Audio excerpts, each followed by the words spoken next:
indoors, I should totally have a Lowe's sponsorship, because I think I spend like 20% of every day either thinking about going to Lowe's or actually buying something from Lowe's.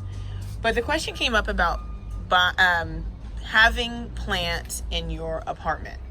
And there are ways to work around having plants in your apartment. So I was coming over here and I was actually looking at something completely different, and I saw these grow containers, and if you can see them, they're about 36 inches. They're actually window containers, but they're perfectly fine for using on patios.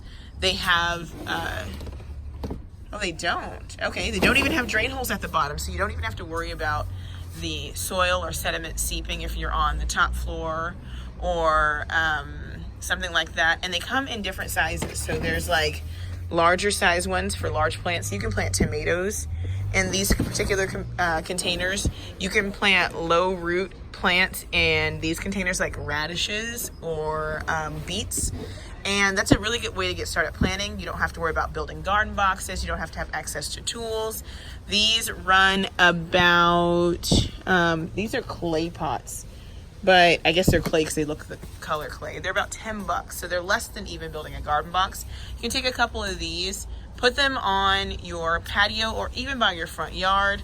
They're gonna look neat. You're gonna grow plants that are not gonna get too big. They grow vertically, so I wouldn't recommend growing anything like squash or any vining plant. Stay away from those, because obviously those would be plants that would take up a lot of space and they would climb and kind of make your property or the place you're staying look messy. But these particular ones will be good for lettuces, tomatoes, and plants of the such that will grow and actually look just like having, you know, regular flowered pots on your patio. They come in green, black, and clay, and there's multiple sizes.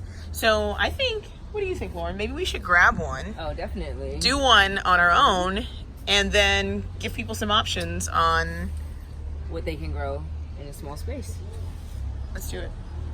I'm with it. All right. So these are our two containers. In the larger green container, we're gonna plant yellow plum tomatoes. And in the smaller black container, we're gonna plant Roma tomatoes. I just picked one. I didn't choose one based upon the size. I just wanted to show you that tomatoes are a plant you can grow indoors. And a pot this size will do pretty well. You may have to transplant if you notice that the plant is getting pretty big and you notice probably a nutrient deficiency. I don't think we will, so we'll kind of experiment in this way together. If we do, I'll show you how to go through the transplant process of taking a plant out of a container this size and placing it into a larger indoor container. The same way you would a house plant is how we would go about the transplanting process. We're gonna start in these containers. I'm just gonna take a couple of the Roma tomatoes. So I'll take a couple of the seeds, put them in my hand.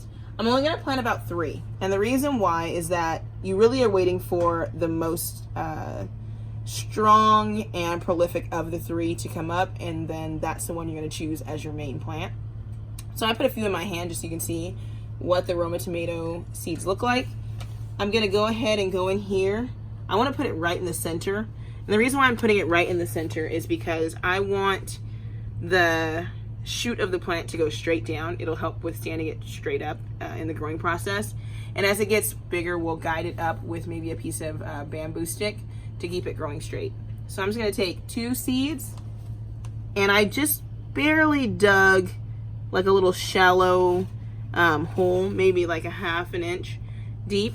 I'm gonna drop those 2 seeds in there, and if you can see, there they are. And I'm just gonna lightly cover it up. Do not pack your dirt. You don't want your dirt packed. You just want that seed to be under the dirt, but you do not want that seed to be packed in there, because it'll hurt the seed in the process of germination. When it gets ready to pop up, you want it to be able to pop up freely. All right, now we're gonna plant the yellow plum tomatoes same exact way. I'm gonna go through, create a little shallow hole.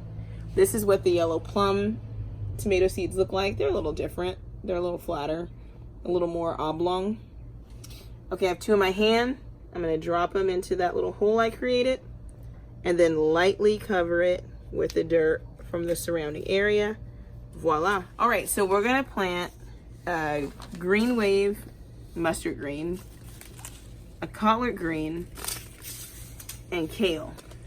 So I'm gonna give, I think we can get away with 2 mustard green plants, 2 collard green plants, and 2 kale plants. What you can do with these, kale can go in a smoothie. I had kale with some noodles today. Kale is pretty versatile. Collard greens and mustard greens are like, you would cook them like a spinach, and we'll also go over how to properly cook mustard greens because most of us who are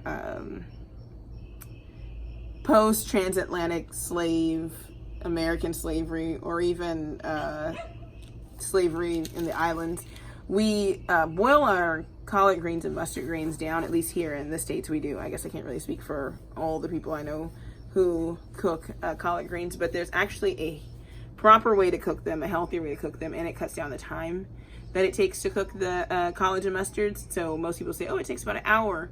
Well, if you do them correctly, it takes about 20 minutes or less to get them nice and tender.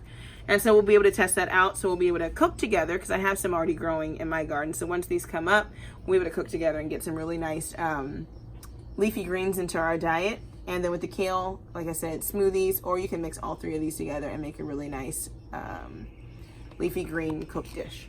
All right, so let's start with these. These are green wave mustard greens. And like I showed you before, you just need 2 seeds per pod you're planting in. So we're gonna plant about here. I don't really have a distance. I want to keep it at least this far away from the wall. And I'll show you how far the plants are apart. We did some square foot gardening in the garden boxes, so you can kind of see how they're gonna grow. Remember, the 2 longer containers will be growing outside on the patio, just for a reference point. So plant them about that far apart. That's about, what, you think about a foot? Maybe under a foot. Maybe like 3/4 of a foot? Yeah. Yeah. All right. So we're gonna drop a couple seeds in there. Drop a couple seeds in there. I know you can't really see it, but just like we did before, light covering. Light covering. All right. Next we'll do the mustard greens. Next we'll do the collard greens. Do the same thing for the collard greens. I use the palm of my hand. I don't know a better way to do it. I can feel the seeds on the tip of my fingers, and I can know that I have 2. I just drop them in like that. Cover up with dirt. Take 2 more. Drop them in. Lightly cover with the dirt. All right, last one is the kale. So we're gonna drop 2 seeds in, lightly cover, and then again, 2 seeds there, lightly cover, and we're done. So as you can see, chopping, getting the dirt, those are the longer processes, but actually getting the seeds in is not very difficult. Planning out what you want to plant, the distance between the plants, filling the containers. We literally did that in probably 10 minutes. Yeah, so that's all it takes, maybe even less. All right, on to our next container. We're gonna plant these 4 herbs in our small green box. We have rosemary, cilantro, sage, and oregano. We were gonna plant peppermint, but decided against it because peppermint is a very, very strong herb. And it will definitely run the risk of having it overpower the others, being in close proximity. So we pick herbs that will go well together. Cilantro is probably the only one that you wouldn't use in a dish with these other 3, but it'll be really good with our tomatoes that we're growing. So cilantro and salsa, it's at onion, jalapeno. We have jalapeno growing out here. You can definitely grow jalapeno in one of the smaller grow containers. So cilantro is a great one. Rosemary is great. It's great on chicken. It's great on potatoes. Sage, again, chicken, potatoes, oregano. That's Ari telling Ryan to go faster. Just so you know. They're riding down hills. It's always an adventure. Country kids. All right, so I'm just gonna do one little space for each. I'm eyeballing it. I like to think that I can eyeball things pretty well.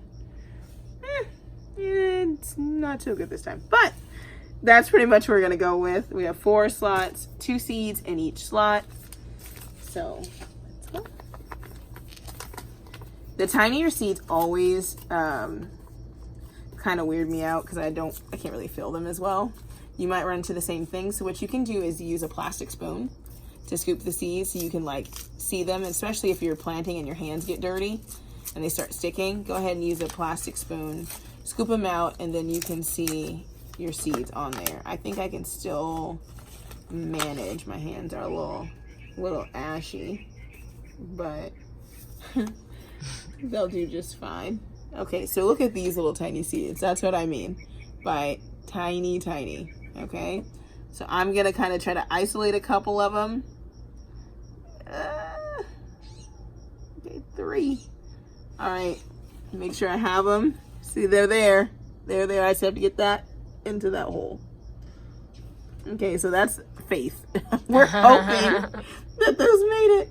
Lightly cover it just like the others.